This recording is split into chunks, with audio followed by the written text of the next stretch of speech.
Senhor maravilhoso, nós estamos aqui na Tua presença, que o Teu Espírito Santo, Senhor, possa ter liberdade de falar nesta hora. Eu de mim mesmo não tenho nada, Senhor. Eu de mim mesmo, Senhor, sou pobre, mas eu creio que o Senhor pode me usar nesta hora, para falar com este povo, Senhor, que é o Teu povo. Este mesmo Espírito que, Senhor, Senhor, iluminou e inspirou essas palavras serem escritas, que esse mesmo Espírito possa estar aqui, Senhor, iluminando o nosso entendimento, para que possamos compreender, Senhor, aquilo que o Senhor quer de nós. Em nome de Jesus, para a sua honra e glória. Amém. Pode se assentar, irmãos.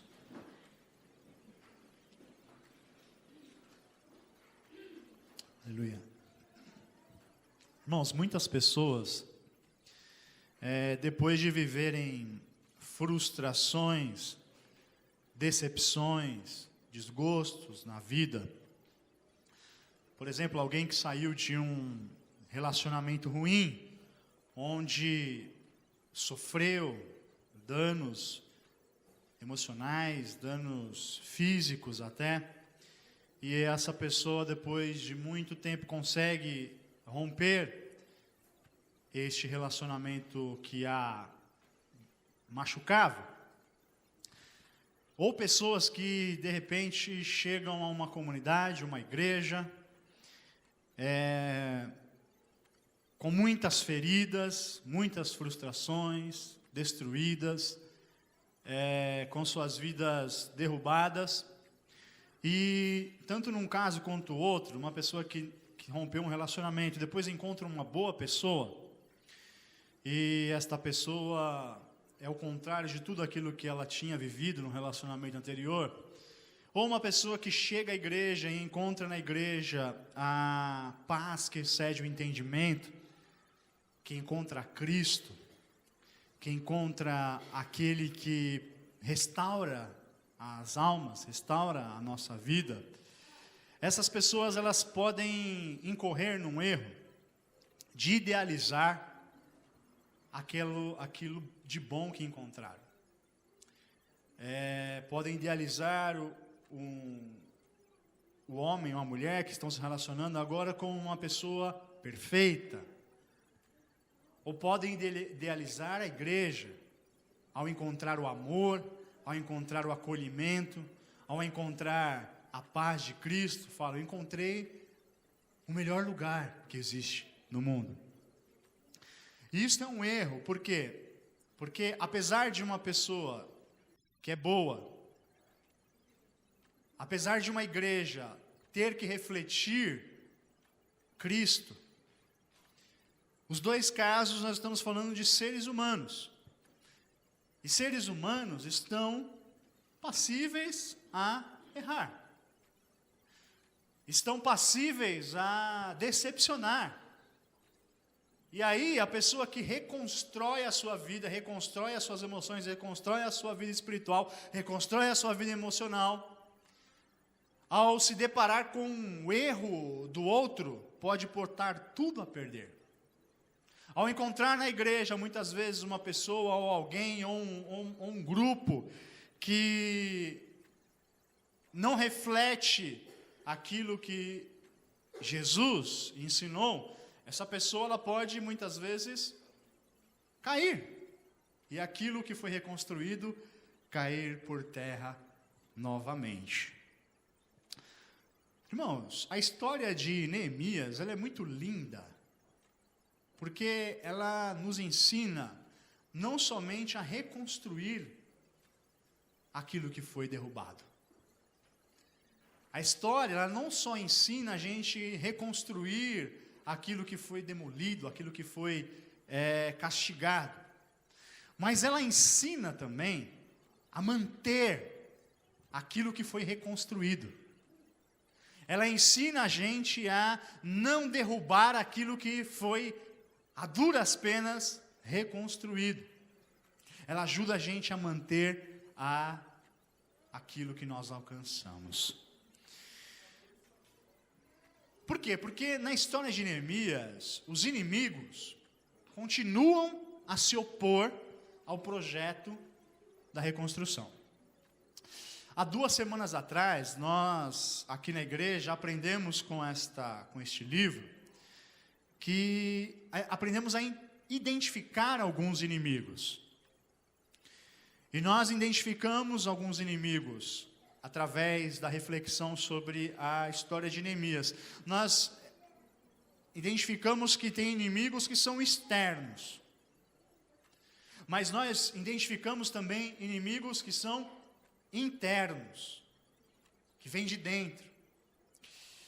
E esses inimigos, na história, que é a história da reconstrução dos muros de Jerusalém, eles, apesar de identificados, apesar de Neemias ter colocado o povo no estado de vigilância, eles continuaram a tentar frustrar o plano de reconstrução. Eles continuaram a pensar em algo para sabotar o plano. Apesar de os muros estarem praticamente prontos, eles continuaram a se opor. Eles continuaram a querer que algo desse errado. E agora eles vão focar o seu plano contra a vida de Neemias. E nós podemos aprender com Neemias, a primeira coisa que ele pode nos ensinar sobre a questão de manter a paz que nós encontramos, manter aquilo que nós reconstruímos. A primeira coisa que eu aprendo com ele aqui é o bom senso. O bom senso de Neemias. Irmãos, a história é a seguinte. Então os muros estavam prontos, só faltava colocar as portas e a cidade seria de novo aquilo que já foi um dia na parte dos muros. Aí os inimigos estão olhando ali, mas a gente tem que bolar um plano. E aí eles mandam carta para Neemias, 1 vez, 2 vezes, 3 vezes, 4 vezes, na 5ª vez mandam uma carta aberta para que todos de Judá pudessem entender o que eles queriam. E é o seguinte, eles falaram para Neemias que estava um burburinho lá, que Neemias ia ser colocado como rei de Israel, rei de Judá. E eles queriam colocar isso, na visão deles, aos pratos limpos, às claras. Só que Neemias, ele consegue, através do bom senso, através do pensamento, da reflexão, entender que aquilo, na verdade, era uma armadilha. Por quê? Porque o lugar que eles marcaram esse encontro com Neemias era um lugar meio deserto. Era um lugar que era fácil de se fazer uma emboscada. Por que não fazer uma reunião lá? Eles virem até, pedir autorização para ir até Judá, para ir até para dentro dos muros. Não, eles queriam para fora, num lugar distante, deserto. E aí Neemias pensa e fala, não, isso é uma emboscada.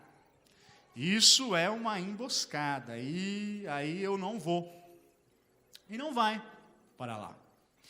Na semana retrasada, nós vimos que tem 3 tipos de inimigo, né?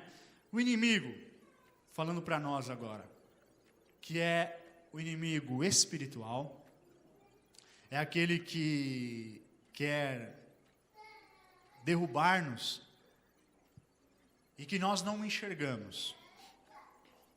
Contra esse, nós temos poucas armas. E nós temos que nos manter debaixo da mão do poderoso pastor, que é nosso Senhor Jesus. E descansar neste lugar. E confiar que Deus vai nos proteger. Agora, contra os outros inimigos, irmãos, nós podemos e devemos usar as nossas capacidades que foi nos dada pelo nosso Criador. Quantas pessoas veem a paz que foi conquistada ruir? Quantas pessoas se decepcionam depois de caminhar com Cristo? Quantas pessoas veem aquilo que foi reconstruído cair de novo, porque não usaram a capacidade crítica que Deus lhes deu. Neemias, ele não, nesse momento aqui, ele não precisou, olha, chama um profeta para mostrar aquilo que eu tenho que fazer. Por favor, chama o sacerdote Esdras, porque eu estou aqui complicado, o que será que eu farei? Não, ele já logo pensou e detectou, isto é uma armadilha, é uma emboscada, eu não vou. Muitas vezes, irmãos, nós erramos por não pensar. Nós queremos que Deus dê todas as respostas prontas, que Deus cuide da gente como se a gente fosse um bebezinho indefeso. E no campo espiritual, realmente nós somos assim. Mas, contra o inimigo interno, que somos nós mesmos, e contra os inimigos externos, que são as pessoas que muitas vezes querem nos desestabilizar, nós precisamos recorrer a uma capacidade que todos nós temos, que se chama bom senso. É necessário nós refletirmos sobre aquilo que está diante de nós. Quantas pessoas caem em armadilhas que elas mesmas produziram? Quantas pessoas caem em armadilhas que os outros produziram? Quantas pessoas caem em provocações de outras pessoas? Ela estava tudo em paz, estava tudo tranquilo, e de repente tem alguém lá no trabalho, na rua, em casa, ou sei lá em que lugar, que vai falar, hoje eu vou desestabilizar o fulano, eu vou desestabilizar a fulana, e aí lança uma frase que vai lá dentro de você, e ao invés de você refletir, pensar, usar o bom senso, e falar, eu não vou reagir, eu serei livre, eu não vou fazer o que o fulano quer, eu vou fazer o que eu acho que é correto. Por quê? Porque eu sou livre, Deus me deu a capacidade de raciocinar. Foi isso que Neemias fez. Você viu a provocação dos inimigos? Olha, estão dizendo que você aí, está fazendo uma revolta, e que você vai declarar que você é rei em Israel. O negócio vai ficar feio, nós vamos avisar o verdadeiro rei do império que você está tramando isso. E aí ele fala, tudo isso é mentira, eu não vou cair nessa de vocês. Usou o quê? A capacidade crítica, o bom senso. Não precisou neste momento recorrer a um irmão mais espiritual, a uma pessoa mais sábia. Simplesmente ele usou aquilo que todos nós temos, que é a capacidade de refletir. E aí, irmãos, foi embora. Mas tem mais um perigo nesse texto que a gente leu. No versículo 10 ao 14, olha só, Neemias vai conversar com um profeta de Judá, de próprio Israel, de Judá, mais um inimigo interno. E aí ele vai até aquele profeta, e o profeta diz, olha, se esconda no templo, ou no que restou do templo, né? E aqui dá a entender que ele pede para Neemias entrar no lugar que só o sumo sacerdote poderia entrar. Por quê? Porque a reação de Neemias foi exagerada, falou, imagina que um homem como eu vai fazer isso. Ou seja, eu não sou digno de entrar naquele lugar, eu reconheço o meu lugar. Ele fala de maneira nenhuma. E aí ele usa mais uma vez a capacidade de discernir que Deus nos deu também. Ele logo então percebe que aquele profeta era um falso profeta, porque ele estava dando um conselho que ia contra aquilo que Deus tinha estabelecido. Deus tinha dito, no Santo dos Santos, somente uma vez por ano, o sumo sacerdote vai entrar, uma vez por ano. E Neemias fala, de forma nenhuma este profeta é de Deus, é um falso profeta. Depois ele descobre que este homem tinha recebido, era um profeta que tinha sido prostituído pelo dinheiro dos estrangeiros. Mais uma lição importantíssima para mim e para você, irmãos. Quantos hoje não questionam as profecias?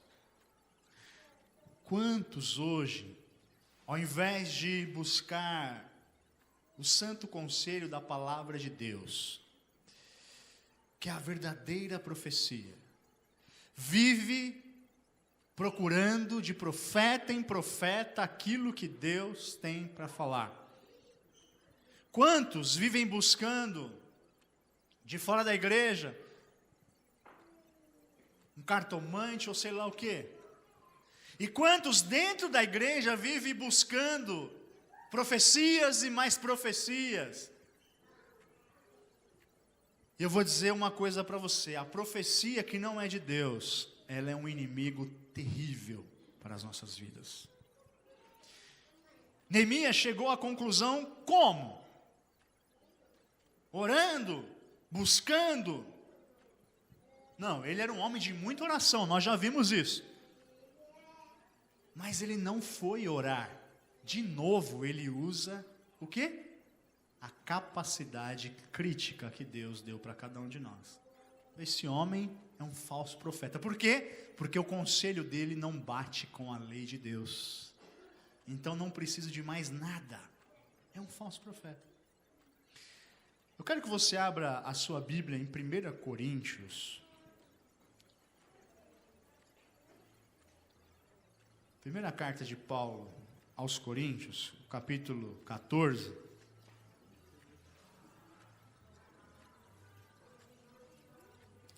E o versículo é o versículo 29. 1 Coríntios, capítulo 14, o versículo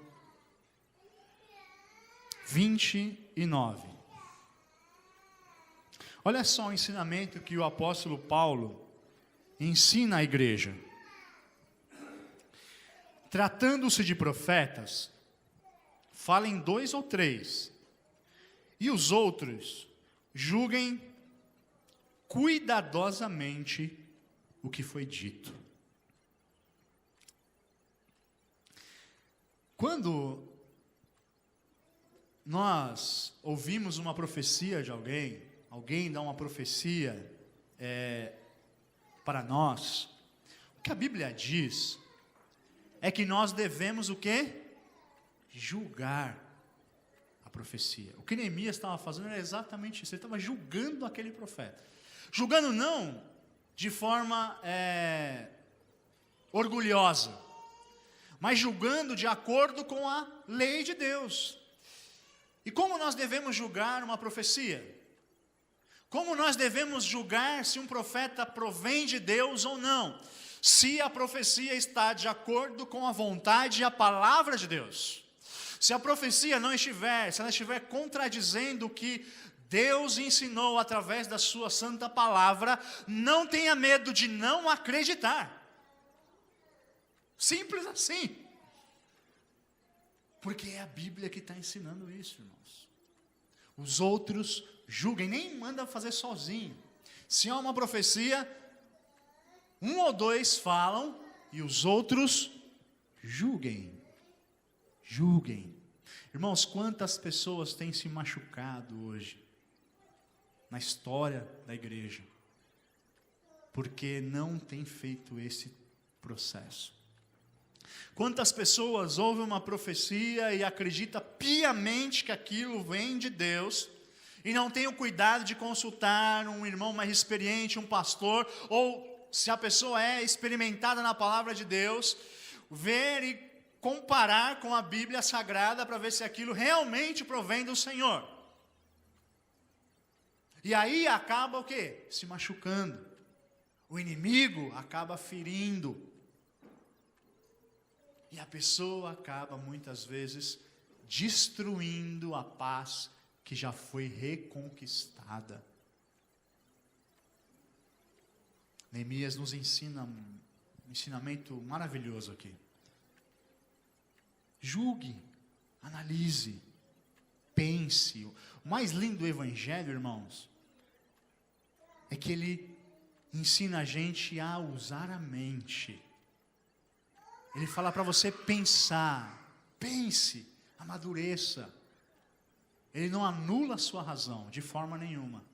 Ele estimula que você utilize a razão, porque a razão é um dom que o Criador nos deu. E aí continua, irmãos, a história. E finalmente o muro fica pronto. Depois de 52 dias, o muro de Israel, de Judá, fica bom, fica pronto. Aí, se fosse um roteiro de Hollywood, seria aqueles final de filme clichê, né? Faz uma festa, tem música feliz, e aí acaba, e todo mundo felizes para sempre. Só que a Bíblia, ela fala da vida real, e a vida real não é assim. O muro ficou pronto, é motivo de alegrar? É, maravilhoso. Festejar? Sim, eles vão fazer isso mais para frente. Só que se você reparar no último versículo que nós lemos, capítulo 6, versículo 19, a parte final do versículo, que diz assim, ó, e Tobias continuou a enviar-me cartas para me intimidar. O muro ficou pronto. Eles restauraram o muro. O processo ficou pronto, só que não tem o felizes para sempre. Tem que o inimigo vai continuar tentando desestabilizar, apesar de eles terem cumprido a sua missão. O que a Bíblia quer nos ensinar, irmãos, é isso. Você reconstruiu tua vida, você está feliz, você está em paz, você está alegre com Cristo. Você venceu uma etapa da tua vida, você reconstruiu aquilo que tinha sido derrubado. Não esmoreça, não vacile, porque os inimigos, tanto os internos quanto os externos, podem voltar a fazer com que aquilo que foi construído seja derrubado. Mais uma lição importantíssima para nós. Nós devemos estar atentos o tempo todo. Você está bem? Você está em paz? Amém. Curta isso. Glorifica a Deus. Eles fizeram isso. Depois que o muro ficou pronto, eles louvaram a Deus. E todos os povos reconheceram que Deus estava naquele negócio. Porque 52 dias reconstruíram o muro daquela extensão somente pela graça de Deus. Nunca se esqueça disso. Você está bem é pela graça de Deus. Reconheça a Deus, louve a Deus, mas nunca se esqueça, os inimigos internos aí dentro de você vão querer te sabotar, você mesmo. E os inimigos externos também vão querer te sabotar. E o inimigo que nós não enxergamos, que vive nas regiões espirituais, também vai querer. Portanto, lembre-se sempre, enquanto estivermos aqui, nessa terra, ainda não teremos final feliz. Nós somos peregrinos. Um dia sim, nós teremos, para todo sempre, estaremos ao lado daquele que nos criou. E aí sim, cantaremos o hino da vitória para sempre. Mas nesta terra, devemos estar atentos àquilo que construímos com a graça de Deus, para que não seja derrubado por inimigo nenhum. Amém? Aplauda o Senhor pela palavra de hoje.